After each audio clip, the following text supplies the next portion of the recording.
عشق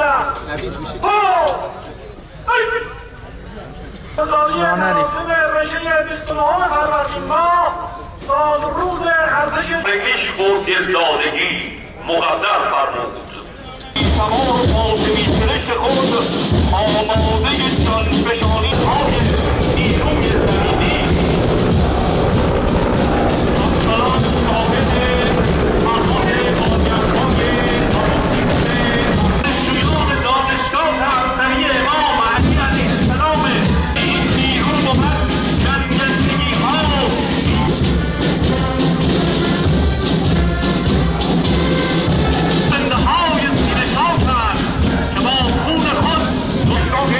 قانون هوای شهید سلطانی وقت پرورندی با گلوب و کلوله و تیر رقم خورده است. آیشات گهربان تمام عظمای ولایت حزب الله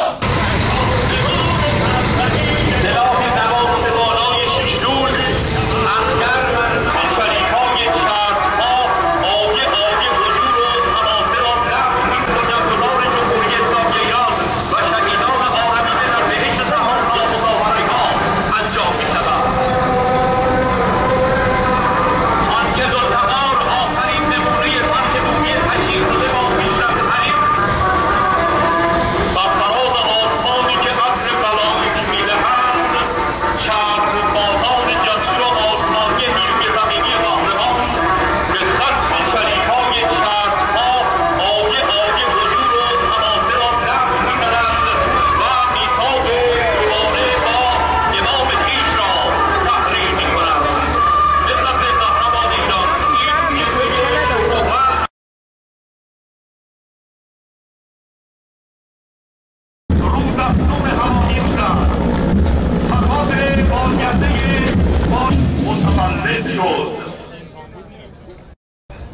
ما قصد تجاوز به شما نداریم و همونطور که فرماندهی معظم کل قوا در روز بعثت تصریح کردند ما نیازی نداریم که به منافع دیگران یا به سرزمین دیگران تجاوزی داشته باشیم.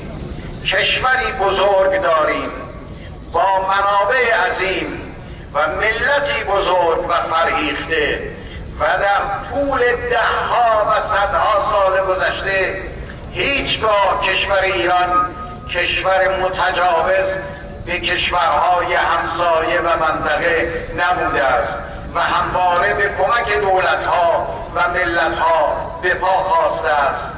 ما خواهان روابط صمیمانه برادرانه با همسایگانمان هستیم و به اونها میگوییم سلاح ما، تجهیزات ما، موشک ما، هواپیمای ما، تانک‌های ما علیه شما نیست. برای بازدارندگی به دنبال تقویت نیروهای مسلح خود هستیم. ما در قدم اول بازدارندگی و در قدم دوم دفاع مقتدرانه. بنابراین شما را نسبت به ایران نگران نکنند و به قدرت‌های بزرگ هم اشاره می‌کنم. منطقه را پر از باروت نکنید. برای منافع خودتان و دلارهایی که می‌خواهید از ذخایر کشورهای عربی این منطقه به تاراج ببرید، منطقه را از انواع سلاح‌های مختلف پر نکنید. سلاح‌های شما نمی‌تواند آورنده استقلال برای کشورهای منطقه باشد و نمی‌تواند ترس و رعبی را برای ملت‌های بزرگی همچون ایران به وجود بیاورد. اموال مردم مسلمان این منطقه را تاراج نکنید.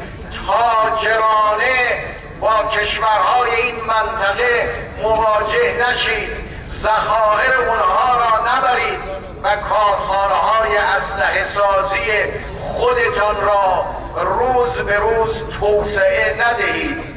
راه در پایان این منطقه و جهان برای صلح و ثبات تنها راه مذاکره سیاسی برای حل مشکلات و رفتار مسالمت آمیز است. ما به اقتدار و قدرت نظامیمان توأم با تن‌اصطدائی ادامه می‌دهیم و می‌دانیم نیروهای مسلح ما در هر شرایطی آماده‌اند تا از کشور، استقلال، عزت و حیثیت کشورشان دفاع کنند.